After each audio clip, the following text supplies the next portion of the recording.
Dzisiaj porozmawiamy sobie na temat, w jaki sposób mieć silne mięśnie i w jaki sposób biegać więcej bardzo niewielkim kosztem. I teraz najpierw informacja dla tych wszystkich, którzy nie chcą znać teoretycznych szczegółów. Po co teoretyczne szczegóły? Chcę skrótową informację. Co mam robić? Proszę bardzo. Są 3 miejsca na naszym ciele, które odpowiadają za bardzo szybką transportację temperatury. Jest to zarówno wykorzystywane do schładzania, jak i do ogrzewania ciała. I to te 3 miejsca to jest twarz, wierzch dłoni i spód stóp. Jeśli wykorzystasz te 3 miejsca do schładzenia swojego ciała, mianowicie na przykład pomiędzy setami w trakcie treningu będziesz schładzać swoje ciało, to wyniki najnowszych badań pokazują, że jesteś w stanie podwyższyć ilość powtórzeń bądź ilość ciężaru dwukrotnie. Dwukrotnie. A w przeciągu robienia tego na dłuższy dystans, około nawet tygodnia, trzykrotnie. If you can keep temperature in range, however, in a proper range, you will be able to do more work. You will be able to create greater output. You'll be able to lift more weight, more sets, more reps, and you'll be able to run further. Stanford University zrobił te badania w Ameryce i jest to na tyle rewolucyjna rzecz, że jest to już zaadaptowane do futbolu amerykańskiego, do strażaków, policji, żołnierzy, dlatego że zwłaszcza strażacy, oni dealują z bardzo wysokimi temperaturami. Many, if not all, the NFL teams are now using this technology, as well as military uses it, and not just for sports performance, but also firefighters, construction workers. Więc trzykrotność podwyższenia Twoich wyników, nie tylko jeśli chodzi o ciężary, ale również jeśli chodzi o ten wysiłek cardio, ten endurance, czyli bieganie, pływanie, cokolwiek. Więc 3 miejsca, jeszcze raz to podkreślę, wierzch twarzy, dłonie i spód stopy. W jaki sposób możesz to wykorzystać praktycznie, czyli ten tak zwany trik dla biedaków. Oczywiście zaraz powstaną różnego typu urządzenia, które będą schładzać Twoje ciało. Zresztą już dla kolarzy już szykowane są specjalne rękawiczki. Już na olimpiadzie bieżącej ma być to wykorzystywane do tego, żeby osiągać lepsze wyniki. W jaki sposób Ty możesz to wykorzystać? No więc ta osoba ze Stanford University, która to wszystko bada, mówi, że po prostu weź sobie butelkę wody, która będzie wcześniej schłodzona i pomiędzy setami przekładaj je, albo pomiędzy, przerwami, na przykład jeśli biegasz, przekładaj ją z ręki do ręki, przykładaj ją sobie do twarzy i również schładzaj spód swoich stóp. Więc ostatnio zapytałeś mnie, dlaczego wychodzę na siłownię w sandałach. Proszę, to jest Twoja odpowiedź. Wychodzę na siłownię w sandałach, żeby schładzać sobie ciało. Informacje znajdujące się w tym miejscu były subiektywnie testowane na zwierzętach gatunku Homo sapiens. Zacznijmy całą historię od początku. Dlaczego organizm jest tak bardzo nieefektywny, kiedy jest zbyt przegrzany? Więc nasz organizm ma bardzo dużo mechanizmów, które odpowiadają za to, żeby nie przegrzewał się. Dlaczego? Dlatego, że przegrzanie się organizmu to jest ryzyko śmierci w tym najgorszym wypadku, a w takich bardziej łagodnych to jest wciąż bardzo wysokie konsekwencje. Obumieranie neuronów na przykład w mózgu. Już w temperaturze około 39-40 stopni mięśnie przestają się kurczyć. The range of temperatures within which ATP can function and muscles can contract is very narrow. Somewhere around 39 or 40 degrees Celsius, it drops off and you will not be able to generate more contractions. Now, that's pretty hot, but that temperature can be generated locally really fast. I teraz ciekawostka. Na olimpiadzie, to było 1960, któryś tam, wydaje mi się, to był czas, w którym chyba pierwsze zawody, w których kobiety biegały maraton i jedna z nich miała przebiec jako druga, więc miała już potencjalnie medalową pozycję, ale w pewnym momencie, jak już wbiegała na stadion, zaczęła się zachowywać, jakby nie wiedziała, gdzie jest, jakby była zagubiona, nie wiedziała, w którą stronę biec. Okazało się, że właśnie jej organizm właśnie miał przegrzanie, dokładnie przegrzanie.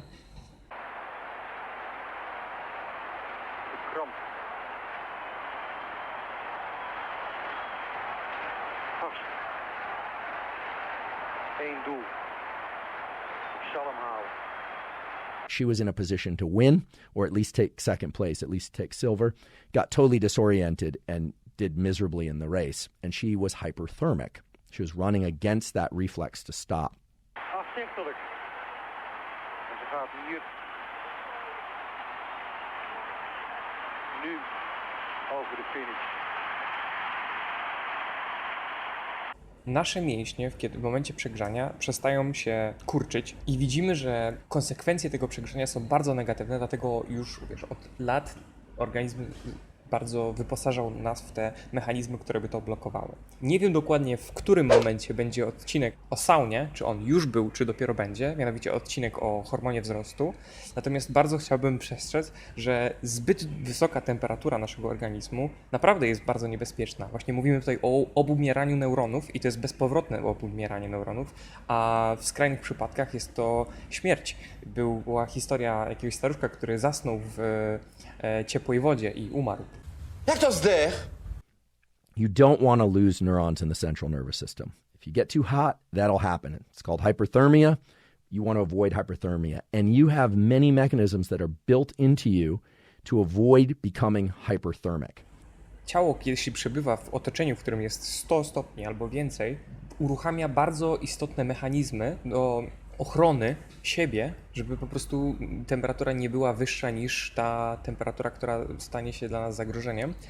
I to właśnie ten ochronny cykl, który się rozpoczyna, jest jednocześnie tym cyklem, który stymuluje organizm do wydzielania się hormonu wzrostu.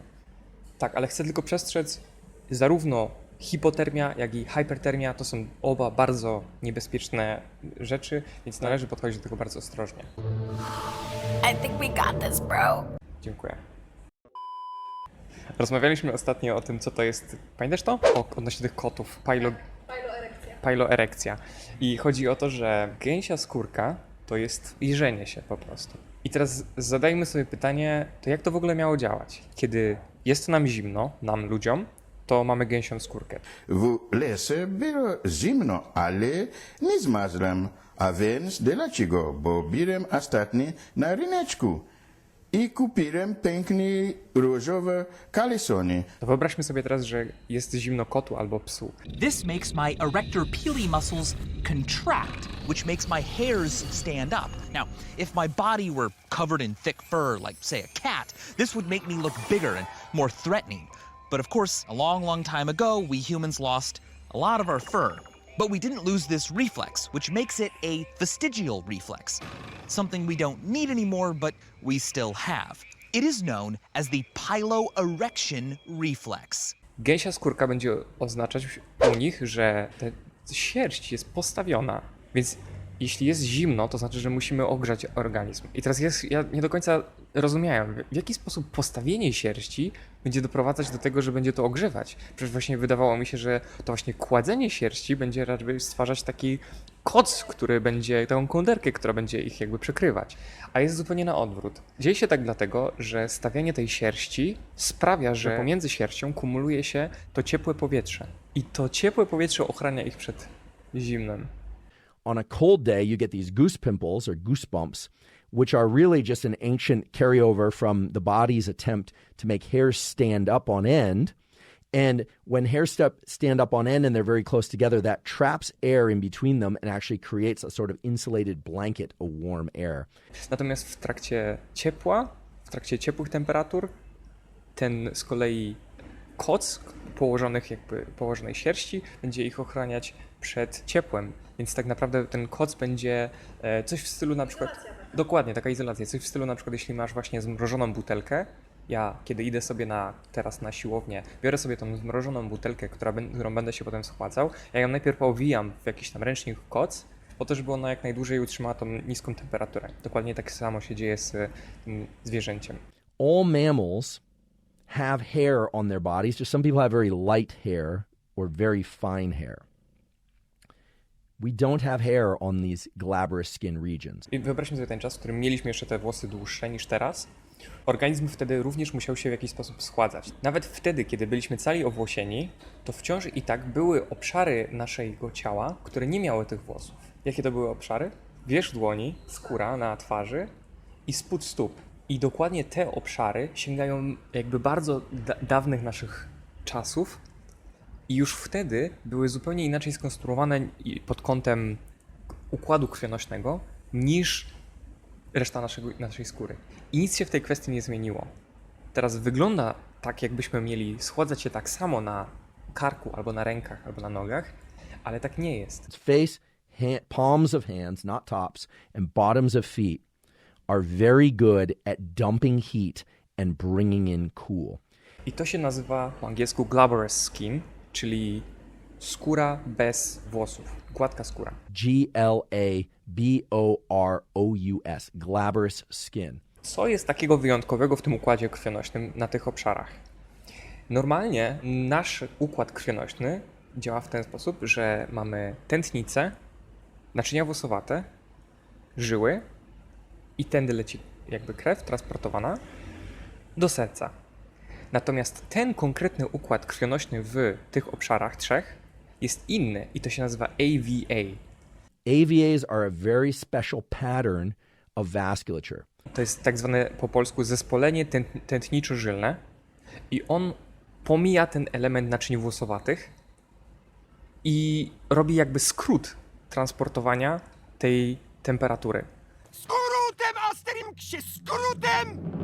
That these AVAs allow more heat to leave the body more quickly and more cool to enter the body more quickly than other venous, arterial, capillary beds throughout the body. In other words, you can heat up best at the face, the palms, and the bottoms of the feet, and you can cool down best at the face, the palms, and the bottoms of the feet than you can anywhere else on your body. Weźmy sobie pod uwagę na przykład sytuacje, w których jest bardzo gorąco, a ty ćwiczysz, tak? Nasze ciało ma niesamowitą umiejętność do tego, żeby kalkulować stopień zmęczenia, nie tylko pod kątem zmęczenia mięśni, ale również dodawać do tego czynnik zmęczenia ciała pod kątem właśnie zagrożenia tą temperaturą. We'll just go in there, talk to him, and take care of this whole thing. It'll be easy as 1, 2...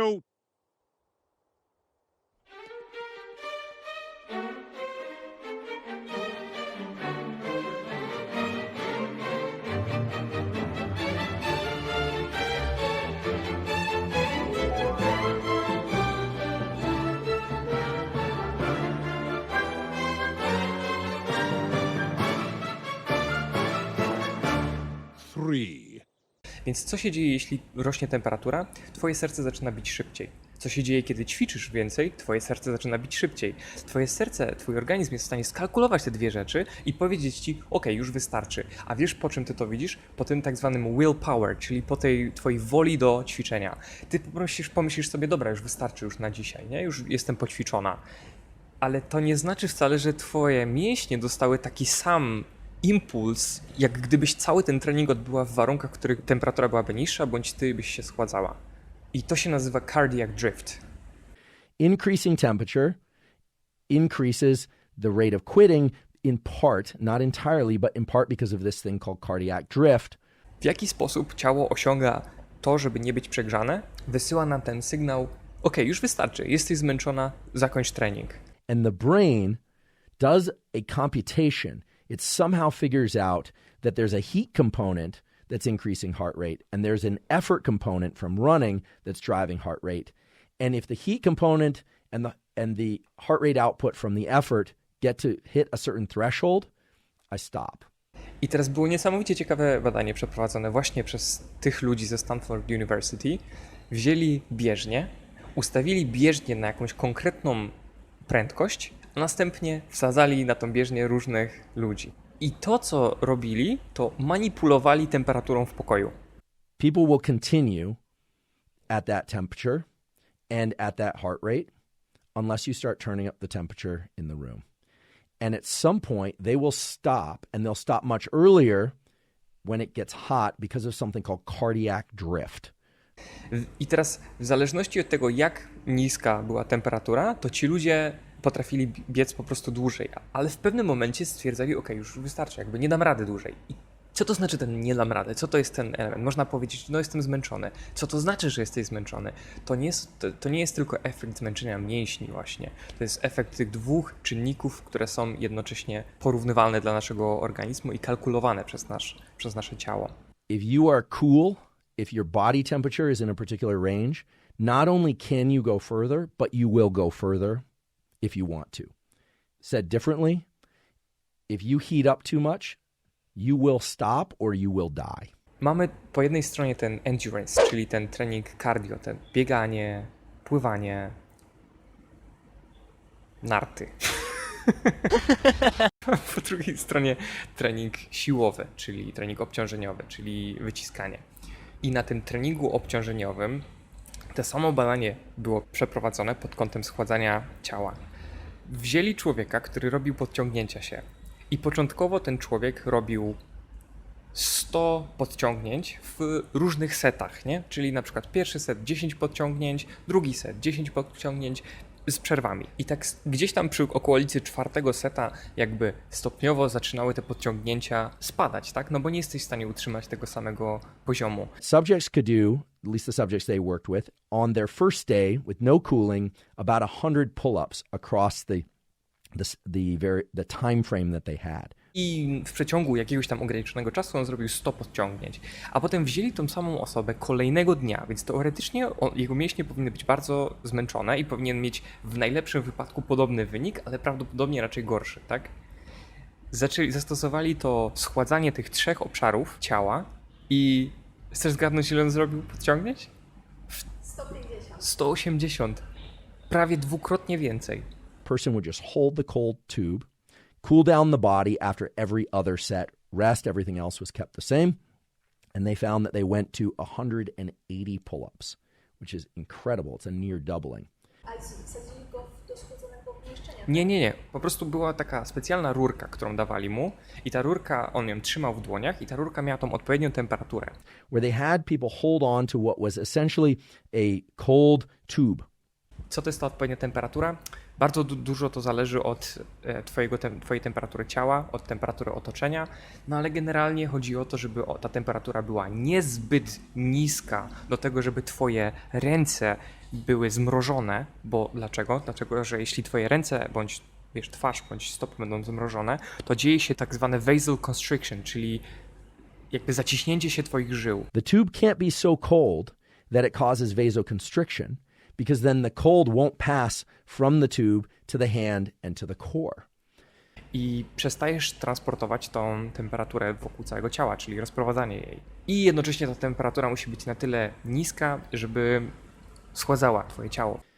But if it's the right temperature, it's neither too hot nor too cold, that cool from the cold tube passes into the hand, these so-called palmar regions, and then cools the core, and in theory, by lowering body temperature, would allow the person or the athlete to do more work. Więc poprzedniego dnia 100, kolejnego dnia 180, a następnie kontynuowali to i w niedługim okresie czasu, kilku tygodni, doprowadzili do punktu, w którym on był w stanie zrobić 600 powtórzeń.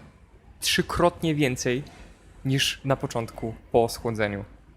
And by doing this repeatedly over several sessions, over several weeks, they quickly went in the cooling group from a maximum of somewhere between 180 and 200, as I recall, I'm sort of estimating now, to 600 pull-ups in the equivalent amount of time, which is absolutely incredible.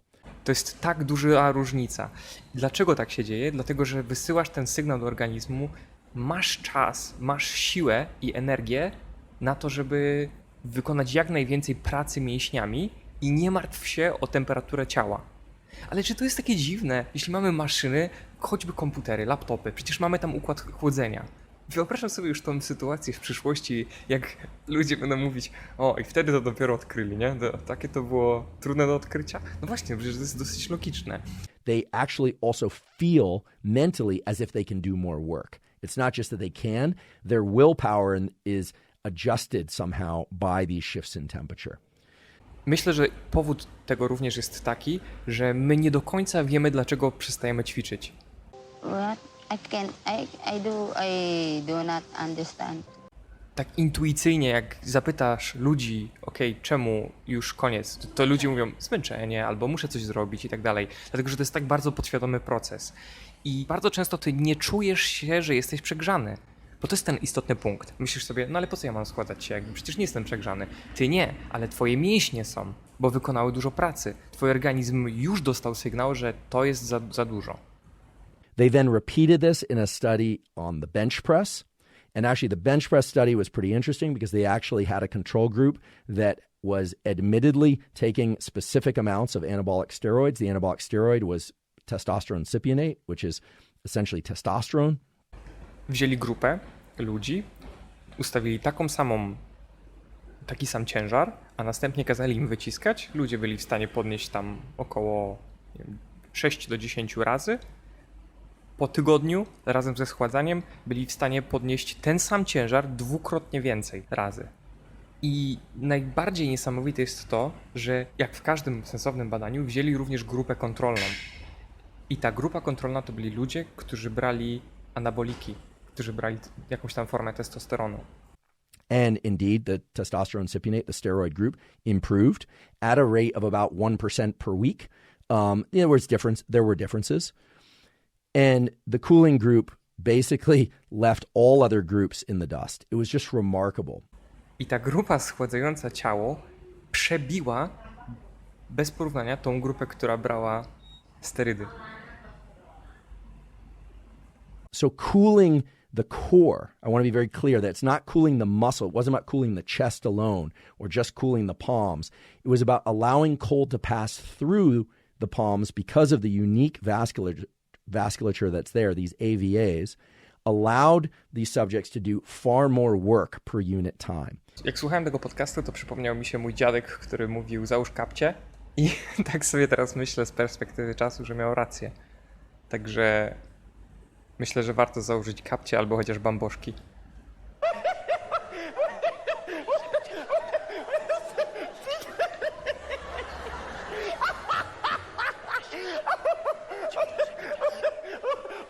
Także Andrew Huberman 3-krotnie więcej. Dawajcie na siłkę i na bieganie. Sport to zdrowie. Dziadek Piotr. Załóżcie bamboszki. I don't know if all of you are following this, but these are the sorts of increases in exercise output that are absolutely staggering.